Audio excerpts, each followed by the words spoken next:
With the RBI not changing rates ahead of the annual budget, market expert Akash Jindal has told Nnis that there is no possibility of auto loans and home loans being cheaper. The Reserve Bank of India has kept its key policy rate unchanged in its sixth bi-monthly monetary policy review, even as it indicated that rates would continue to soften, prompted by benign inflation and weak economic and industrial growth. A pause in rate cuts was widely expected by the market and the analyst community. After the latest review, the repo rate, or the rate at which the central bank infuses liquidity into the system, remained at 6.75%.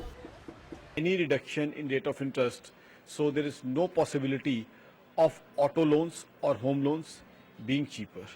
So rate of interest is one angle of RBI policy.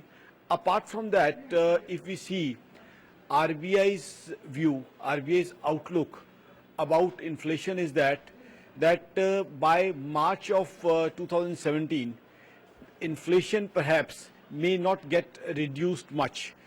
RBI's view is that perhaps by March of 2017, the inflation perhaps could be in the range of 5%.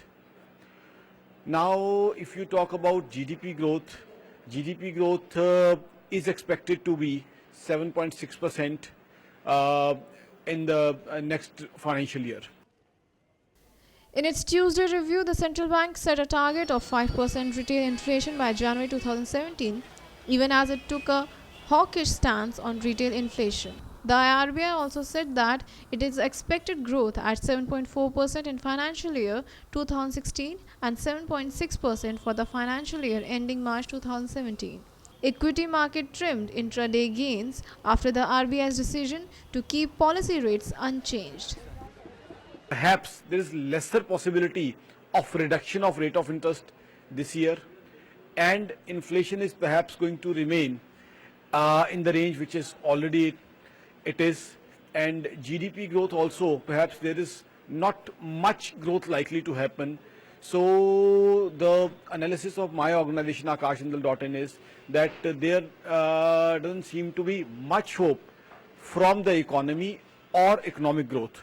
Also, I think how the government manages its deficit is something which this would be keenly looked at. Powered by Nnis.